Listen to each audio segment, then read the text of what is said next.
Alright guys, this is part 2 of the Ruger Airhawk 1200 feet per second air rifle review.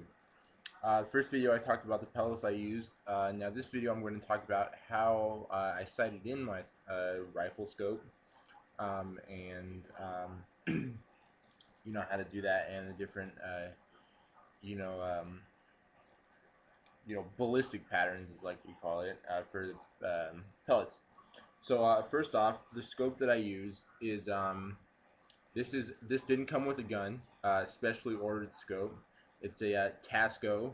Um, I believe I'm not sure what the what the yardage on it and stuff, but it has right here.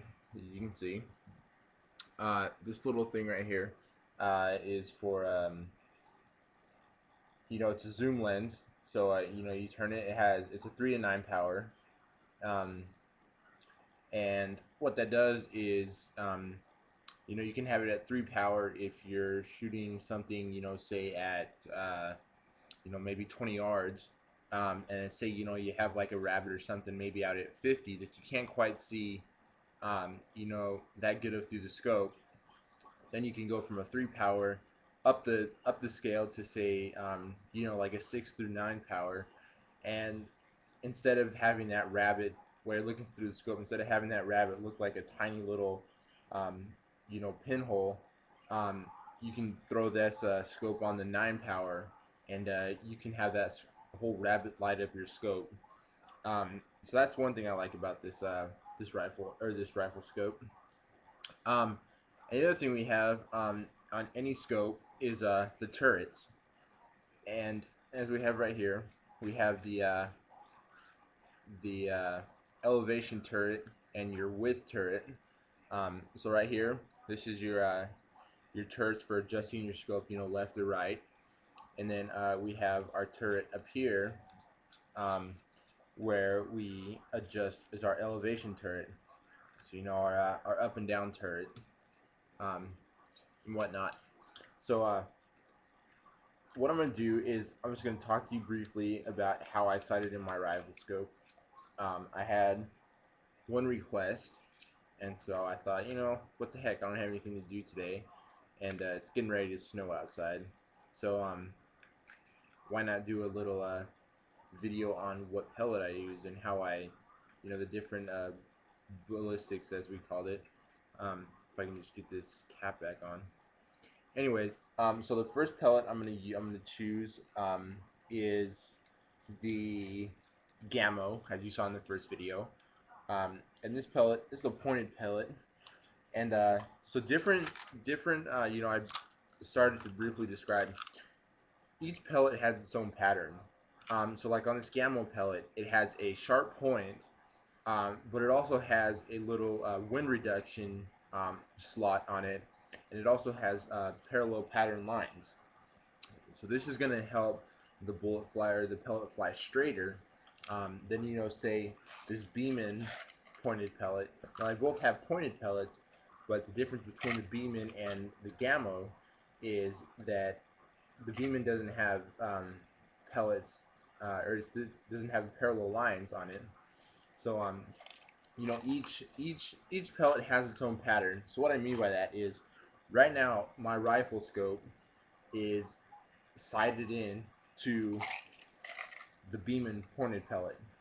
So this gun right now can shoot this pointed pellet in about a half an inch group. Out of 5 shots, about a half an inch group at about 25 yards. So what that means is that if I were to throw in this Gammo pellet, still having the rifle sighted in at my Beeman pellet, if I throw this Gammo pellet in here, the grouping is going to be way different because this Gammo pellet has a different flight pattern. So and it's not drastic. It's not a drastic change, but it is a change. So my Beeman, I said at 25 yards, the Beeman can shoot a group that's about a half an inch apart. So that's pretty darn good. That's about hitting a quarter every time at 25 yards. So now, perfect example. The other day, I threw in my Gammo pellet, And when I was shooting, still at 25 yards, um, the grouping was the same, not the same as the beam-in, but the target, the scope was high and right. So what that means is that the pellet was traveling up and away instead of, like the beam-in, which was right on target. So now what that meant was that I knew that the rifle scope um, was still shooting groups, with the Gamma pellet, but it wasn't shooting the same as the beam-in. So if that happens, you can just make your minor adjustments, to your scope for whether it's high, low, left, right, whatever. Um, and then also with this one, um, you know, I I did the same thing with this one. This one was a little more off because it doesn't have. This one's a little more. The wind has a little more effect on this one because it has a flat point, so it has a hard time breaking through that wind barrier.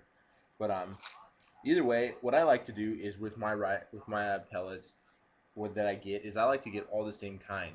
So like when I first bought this gun, I bought Beeman pellets. So now I sighted this rifle into a Beeman pellet, and I try to buy all the same rifle or all the same pellets, because if I were to buy a different pellet, that means I have to sight in the scope again for that different pellet. And that can be a little time consuming. When I sight my rifle scope in, it usually takes me a good part of an hour and a half to sight it in dead on, to where I can at least, I don't usually get it dead on, but I get that inch, or about that half an inch grouping at say 25-30 yards, which is all I'm really looking for, because um, you know it's not, you're not going to be shooting, say 60, 70 yards with this pellet gun, which you can. And I will go ahead and talk about that next video, part 3, um, and the correlations between shooting up close and shooting, say past 50 yards with your maximum, scope powers and whatnot. So what I'm going to do is part 3 of this video will be on how, um, judging the range of the game you're shooting at or whatnot, and how you compensate, say, like the wind and the elevation and whatnot.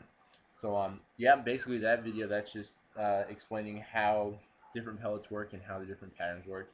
And other than that, part 3 video will be how I judge, the correlation between the windage and the elevation, and when you're shooting game, slightly farther in distance than you had actually hoped for or whatnot.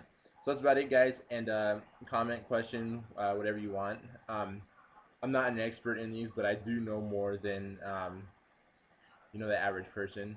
I like to study these things and just pick up on different things. I spend hours at a time, testing out different pellets. I tested out different pellets for different companies. Like, you see this advertisement on TV that says call and you test them, we'll give you a free supply. Well, yes, I've done that.